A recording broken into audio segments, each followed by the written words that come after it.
Welcome to The Explainer. Today we're diving into something pretty huge for Vietnam's medical future. It's this fundamental choice, right? Are we going to train doctors to be compassionate healers first and foremost? Or are they going to be super efficient players in a global market? You could say the very soul of the country's healthcare is kind of on the line here. So this slide, it really just lays it all out, doesn't it? Think of it like a historic seesaw. On one side, you've got this deeply held ideal of humanistic care. And on the other, well, that's the massive, undeniable pressure of the global market. The future for a whole generation of doctors is literally hanging in the balance. So, which way is it going to tip? Okay, so you might be asking, why now? What's making this such a hot topic all of a sudden? Well, it turns out there's some really powerful forces pushing this whole dilemma right to the front. Let's get into it. And what's so fascinating is how all these things are hitting at the same time. I mean, first, you got the people side of things, right? An aging population, more chronic diseases. That means a huge increase in demand for care. Then, boom, technology. We're talking AI, robotics, telemedicine. All of it is completely changing how doctors do their jobs. And then, kind of bubbling under the surface of it all is the money. Healthcare is now a massive multi-billion-dollar service industry. You put all that together and yeah, the pressure on the current system to change is just immense. All right, so let's go back to that seesaw metaphor and really look at one side of it.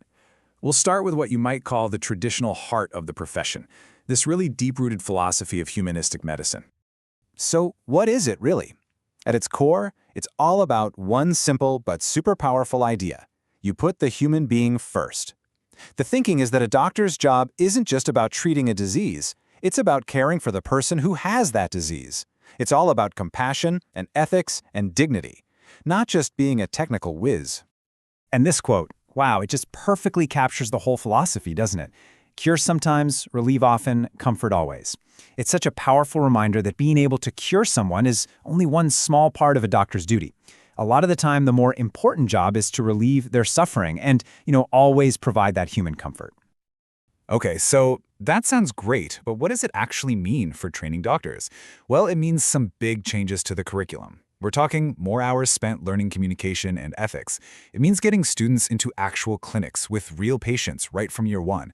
And maybe most importantly, it means you don't just judge them on exam scores, but on how competent they are as actual compassionate caregivers. All right, let's tip that seesaw over to the other side now, because we have to talk about the undeniable and frankly growing influence of what's being called market medicine. This approach looks at healthcare through a totally different lens. It sees it as a competitive service industry. So in this world, hospitals are businesses, patients are basically customers, and quality gets measured by things like performance and efficiency. It means that to succeed, medical students don't just need to know medicine, they need to get their heads around finance, management, and technology too. And it all comes down to these three words, really: efficiency, productivity, and competitiveness. Those are the pillars.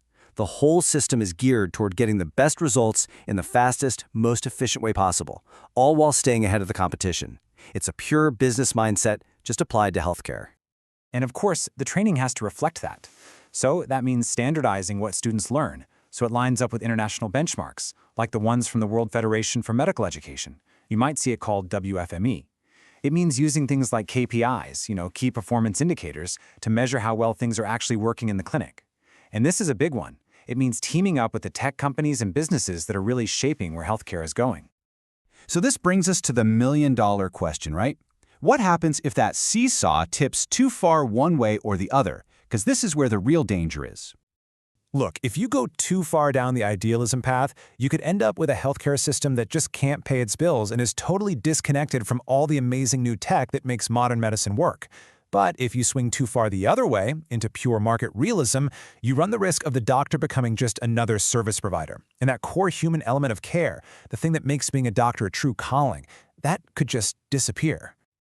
So it's pretty clear this isn't about picking one extreme and ditching the other. The real challenge, but also the real opportunity here, is finding a balance that actually works. So, what could that vision for the future even look like? Well, the physician of 2045 has to be a blend of both worlds. Of course, they've got to be professionally excellent and a pro with technology. That's just to survive in the future. They absolutely need to be ethically sound, with a solid moral compass. But here's the key part. All of that has to build up to them being fundamentally humanistic. They can never, ever lose sight of the person they're treating. So maybe, just maybe, the future isn't about choosing idealism or realism. Maybe it's about integrating the best of both. I love how this is put: humanistic first, market-aware, future-ready. It's a philosophy where that humanistic core is everything, but it's supported by a smart, savvy awareness of how the market works. And really, the big question for Vietnam, and you could say for healthcare systems all over the world, isn't which path to choose, but how on earth do you master walking both of them at the same time?